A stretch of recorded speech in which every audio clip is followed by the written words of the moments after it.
Algebra 2, lesson 101, percent markups. So percent markups can be a little bit tricky.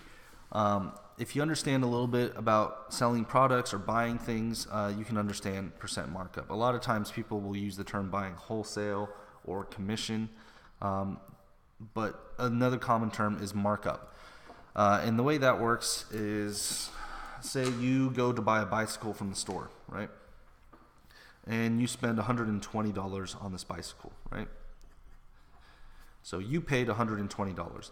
Now, what did the store pay for the bicycle? Did the store pay $120 and then sell it to you for $120? No, because if they did, the store would make zero money. Now, the amount of money that the store makes is called the markup. So let's say the store bought the bicycle for $80, right? So let's say the store bought it for $80, which means that the store makes $40 of profit. Okay, so this $40 of profit is what we call the percent markup.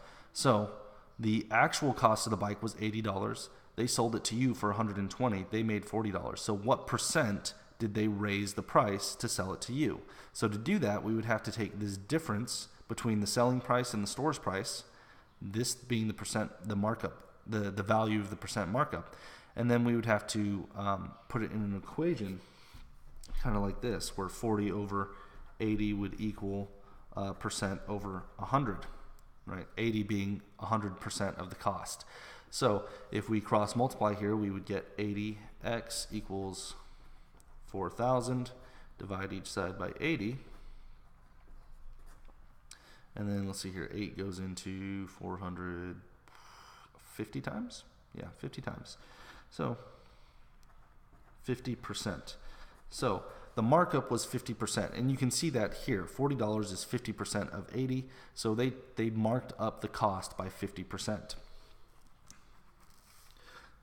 So we're going to learn how to do this with some word problems. Now, what I just showed you is the general concept of how these work. This is not how the problems are going to get solved, though. So the problems they'll give you will look like this.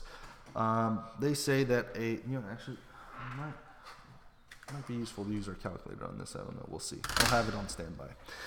So they tell me the sports car retailed, so the car, the MSRP or the retail price was $10,368.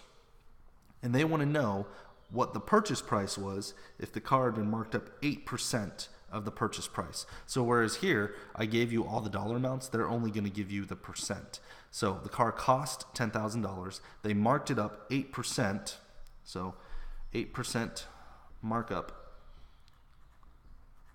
And we want to figure out what the dealership paid, what the original cost of the car was before you bought it.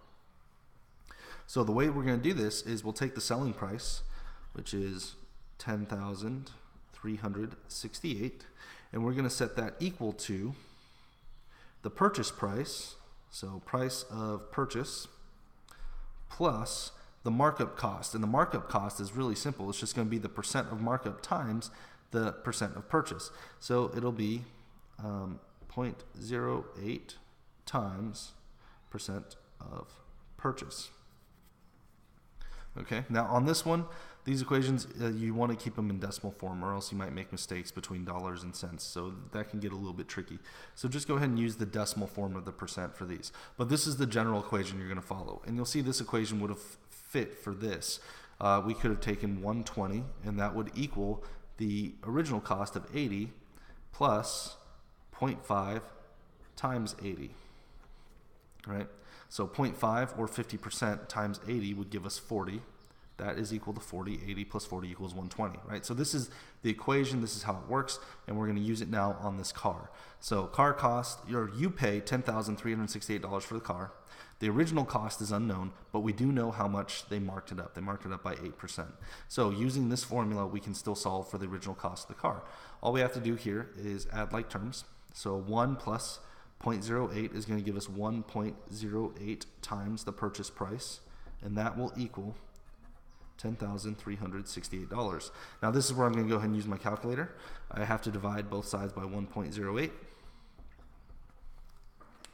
And then I'll take this and I'll just type in 10,368 divided by 1.08 equals $9,600, right? So The original cost of the car is $9,600. Okay, so that's the general form of the equation. That's how we solve these. Let me see if there's any other versions of the problem that they give you. Nope, not yet. That's all there is for this lesson. If you have any questions, let me know on Moodle, and I will see you in class.